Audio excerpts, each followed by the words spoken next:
adecuado la ubicación, digo yo, de esta ponencia por lo menos, porque justamente la reparación integral es aquello con lo que termina el proceso judicial. Quiero, para hablar del incumplimiento de la reparación integral, comentarles un poco de números. Si me lo permiten, voy a pasar unas diapositivas. Aquí está. Bueno, cuando hablamos del incumplimiento de la reparación integral, hay que hablar del incumplimiento de las sentencias, o viceversa, ¿no? El incumplimiento de las sentencias deriva en el incumplimiento de la reparación integral. ¿Cómo estamos a nivel de país, tanto fuera como dentro? También como una especie de desafío a efectos del nuevo gobierno.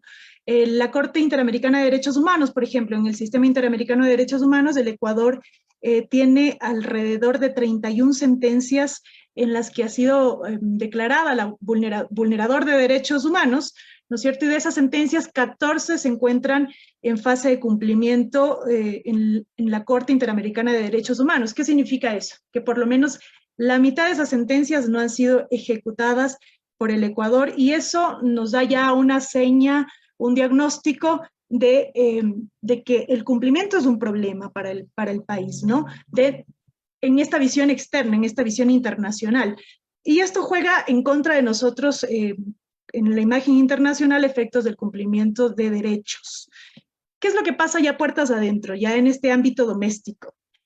La Corte Constitucional del Ecuador tiene unas estadísticas en la página web que yo me he permitido tomar y nos dan también una idea de cómo está el proceso de cumplimiento en el país. Claramente hay muchísima información ahí que no les voy a poder mostrar, ¿no es cierto?, de cuántas sentencias realmente están incumplidas. Esto es más o menos un diagnóstico general. La acción de incumplimiento de sentencias, que es como la última acción a la que se puede aplicar cuando una reparación integral no se ha cumplido, es, de acuerdo a esta lámina, la segunda acción que la Corte Constitucional sentencia, ¿no? Las sentencias que la Corte emite con mayor frecuencia son de acciones de incumplimiento. Y ya en la composición actual, también les he traído una información. En la composición actual, en los últimos 4 años que lleva esta Corte, más o menos 172 sentencias no se han emitido de parte de la Corte Constitucional, señalando este incumplimiento, ¿no? Y en la composición anterior, 224 sentencias. Eso también nos da un diagnóstico de que existe un problema con el cumplimiento de sentencias de la Administración de Justicia Constitucional. Eso es bastante grave si consideramos que la declaración de vulneración de un derecho tiene que ser reparada, ¿no? El artículo 86, de hecho, de la Constitución, voy a ir un poquito más rápido, el artículo 86.3 de la Constitución establece que el juez tiene la obligación de emitir una sentencia constitucional y si declara la vulneración de un derecho tiene que ordenar una reparación integral. Yo siempre digo que esto es como una ecuación perfecta. Si es que hay una vulneración de derechos y esta es declarada, tiene que emitirse esa reparación integral. Ahora bien, la reparación integral es un concepto que establece que la reparación es un conjunto de medidas que el juez va a tratar de crear para generar una compensación de la víctima en todas las dimensiones que se hubiesen dañado de una persona, o de su entorno social o su entorno familiar. Y es ir un poco más allá, dice la Corte Interamericana de Derechos Humanos, que es la creadora de este concepto, un poco más allá de la reparación económica, de la clásica de reparación económica. Entonces el juez tiene la tarea, la difícil tarea, digo yo, de pensar en todas las posibilidades que se hubiesen, en todas las dimensiones que se hubiesen afectado, que se hubiesen dañado, tanto de la persona, ¿no es cierto?, que ha recibido la afectación, como de su entorno social o familiar, y luego tratar de crear medidas que compensen ese daño. La Corte Constitucional ha señalado además que esas medidas tienen que ser creativas, que no existe límite cuando se crea la reparación integral. Lo que sí, la Corte Constitucional se ha adecuado un poco a las modalidades que existen en el Sistema Interamericano de Derechos Humanos de la reparación integral, que son básicamente 6 modalidades: la restitución, la rehabilitación, la satisfacción, la investigación y sanción, las garantías de no repetición y la misma reparación económica. Lo que tiene que hacer el juez, ¿no es cierto?, es crear una medida que se ajuste a esta modalidad, pero que puede ser una medida, señala la Corte, creativa desde cualquier punto de vista. Ahora bien, dentro de esta posibilidad que tiene el juez y obligación, de hecho, de acuerdo al artículo 86.3 de la Constitución, los operadores jurídicos nos encontramos, y sobre todo quienes somos abogados litigantes, con el problema de que la reparación integral y la sentencia como tal no se suele cumplir de forma inmediata, no se suele cumplir de forma oportuna, se suele cumplir mal a veces en los casos positivos, y bueno, en los casos negativos, que son bastante frecuentes, simplemente no se ejecuta. El artículo 163 de la Ley Orgánica de Garantías Jurisdiccionales y Control Constitucional establece que existen dos posibilidades cuando hablamos de incumplimiento: la inejecución de la sentencia, que es la inejecución de la reparación, o la ejecución defectuosa. La inejecución de la sentencia implica, evidentemente, el incumplimiento de la sentencia, ¿no es cierto? Un incumplimiento absoluto de la sentencia, tanto por voluntad, que podría ser, de hecho, por voluntad de la entidad o del sujeto que tiene que cumplir, y eso es algo con lo que tenemos que lidiar, ¿no es cierto?, con una especie de resentimiento del que perdió para efectos del cumplimiento. Y aquí voy a abrir un paréntesis para decir que es un grave error, porque dentro del proceso constitucional, cuando hablamos de un proceso constitucional, jugamos mucho con el principio de imparcialidad. Hablamos de la igualdad de armas, hablamos de la posibilidad de que las dos partes tengan esta oportunidad de defenderse. Cuando hablamos del proceso de ejecución de la sentencia, esto se elimina, ya no existe la imparcialidad, ya no existe el derecho a la defensa, ya no existe esta igualdad de armas, porque básicamente el proceso se inclina, el proceso de ejecución total y parcialmente hacia la víctima, o hacia la persona que ha recibido la afectación y que ha recibido además una sentencia a su favor. No podemos en ese momento pensar en que vamos a escuchar al sujeto obligado también para escuchar su versión respecto del cumplimiento tal vez, pero no de su descontento con la sentencia. Pero uno de los obstáculos que suele ocurrir cuando hablamos de la inejecución, y esto es algo que también ha señalado la Corte Constitucional en su jurisprudencia, es que exista un incumplimiento que la Corte señala como fáctico o legal. ¿Cuál es el incumplimiento fáctico? Y aquí quiero un poco recordarles que cuando existe una vulneración de derechos constitucionales, una persona ha recibido, ¿no es cierto?, una vulneración, hasta que esa vulneración es declarada, pasa un tiempo más o menos importante. En todo este tiempo en el que se presenta, en el que se sustancia el proceso judicial, las circunstancias fácticas alrededor del caso, alrededor de la persona que ha recibido la vulneración de derechos, pueden cambiar, y de hecho cambian en la mayoría de las situaciones. Esta modificación de circunstancias fácticas puede derivar en que la medida de reparación no se cumpla. Para explicar un poco este tema, yo suelo usar el ejemplo del servidor público destituido, que me parece pedagógico y además que es una de las vulneraciones de derecho más frecuentes que existen. Un servidor público destituido de forma ilegítima, ¿no es cierto?, presenta una garantía jurisdiccional hasta que existe una sentencia que declara la vulneración de derechos, y esta vulneración de derechos además es reparada de alguna forma, o es ordenada su reparación de alguna forma de parte del juez. Puede suceder que cuando va a reintegrarse, si la medida es del reintegro, ¿no es cierto?, se produjo un concurso de méritos y oposición y otra persona ganó de forma legítima y de forma legal ese puesto al que el servidor público debía de reintegrarse.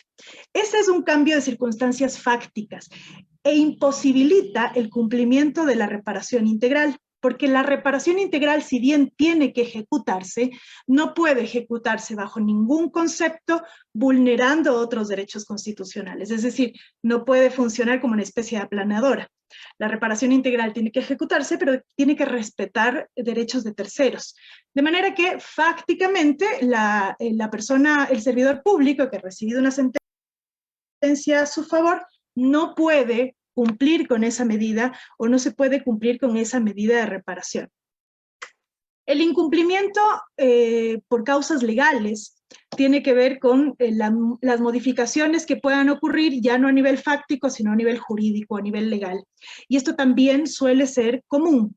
En el mismo caso del servidor público, un servidor público es destituido, cuando ya se ordena su reintegro al cargo, va a reintegrarse, se encuentra con que se modificó el reglamento de puestos o el manual de puestos y ya no existe el puesto al que tenía que reintegrarse. Legalmente no puede hacerlo. Legalmente la medida de reparación no se puede cumplir. Entonces, estas dos circunstancias que generan la inejecución de una medida de reparación, tanto la imposibilidad fáctica como la imposibilidad legal, existen y son dos obstáculos grandes a los que nos tenemos que enfrentar. La segunda categoría establecida en el artículo 163 de la Ley Orgánica es la ejecución defectuosa. ¿Y qué significa eso? Una ejecución mal hecha, inoportuna, en partes, digamos, incompleta, es decir, una ejecución que intentó ser ejecución, pero que no lo logró. Esto también es una cuestión bastante común, y la Corte Constitucional ha señalado que esto puede ocurrir cuando la entidad o el sujeto obligado pretende cumplir de manera formal la medida de reparación, pero no de manera material. ¿Cuál es la diferencia entre lo uno y lo otro? Para señalar esta diferencia tengo que recordarles a ustedes que las sentencias deben de leerse en su integralidad. Eso también es un criterio establecido en una línea jurisprudencial clara de la Corte Constitucional. Es decir, tiene que ser leída la decisum, la parte resolutiva de la sentencia, como la parte emotiva. Y una vez que se haya llegado a esta lectura integral, porque la sentencia es un conjunto sistémico, es que se puede arribar a la conclusión de qué es lo que quiso decir el juez y qué fue lo que ordenó el juez. Cuando nos encontramos frente a un cumplimiento formal, meramente formal de una reparación integral, dice la Corte, es cuando la entidad obligada solo fue a la parte resolutiva.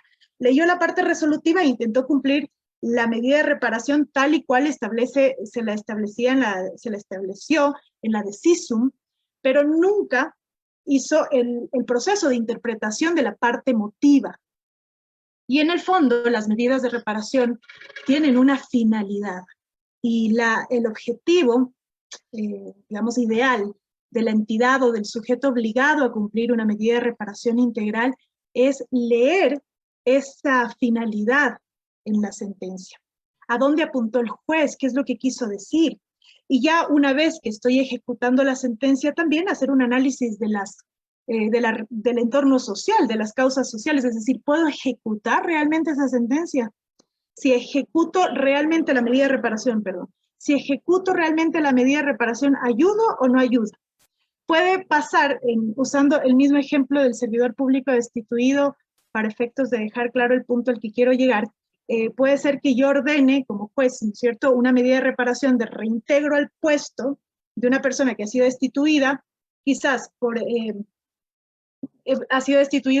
alguna sospecha de discriminación, pero cuando ordeno el reintegro al puesto, esa medida de reparación que se ejecuta podría causarle afectación a la persona cuyos derechos fueron vulnerados inicialmente. Esto, de hecho, le ocurrió a la Corte Constitucional en un caso de VIH. Entonces, este análisis también tiene que realizarlo el juez, porque si no, la ejecución es mala.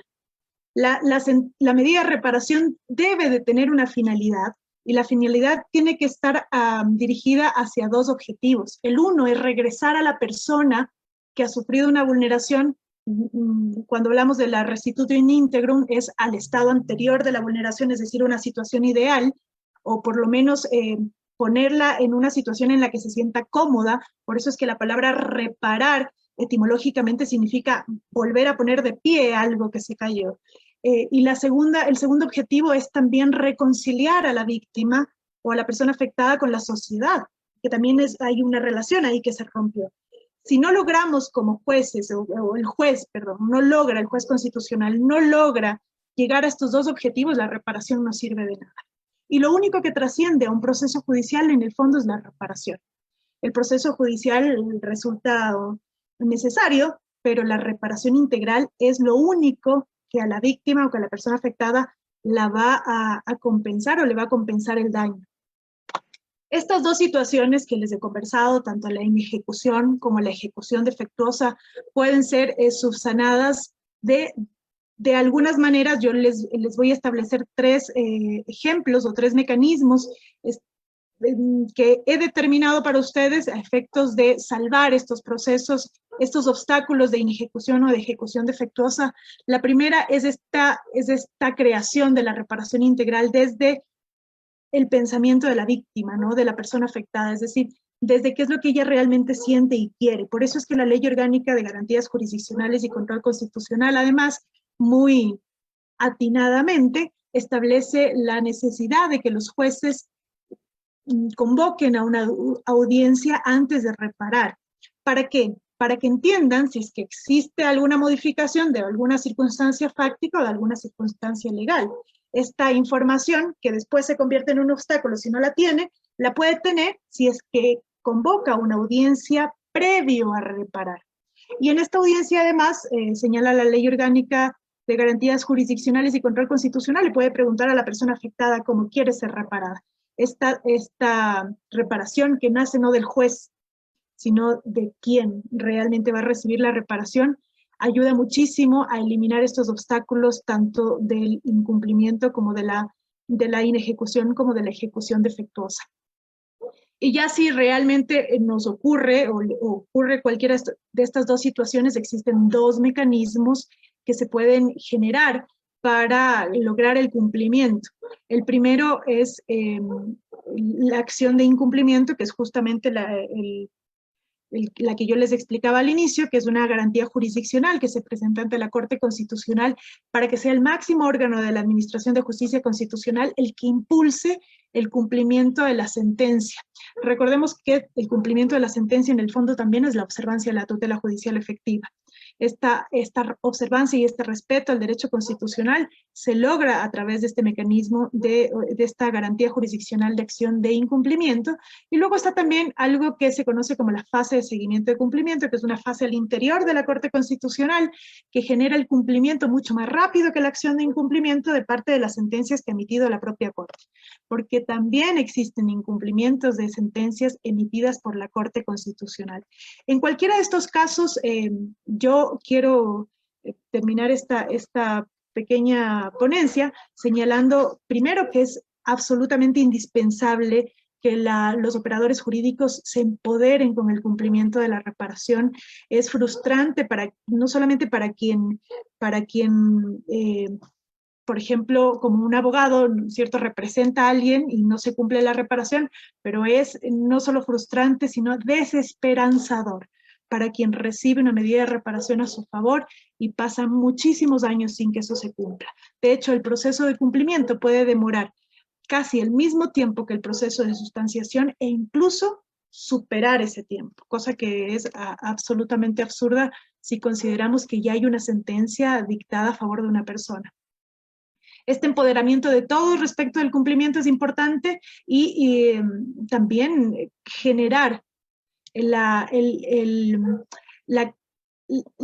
empoderamiento también de la garantía jurisdiccional de la acción de incumplimiento en la Corte Constitucional, esta presentación frecuente de acciones de incumplimiento, yo les decía al inicio, bueno, nos da un diagnóstico de que hay un problema de cumplimiento, pero también nos permite lograr en el imaginario social esta creación de que el cumplimiento de una medida de reparación es indispensable, sobre todo para los funcionarios públicos y para las entidades públicas que tienen a su cargo el cumplimiento. Muchísimas gracias. Muchas gracias, doctora, por tan increíble ponencia. Las preguntas se las realizarán al final de la otra ponencia para así tener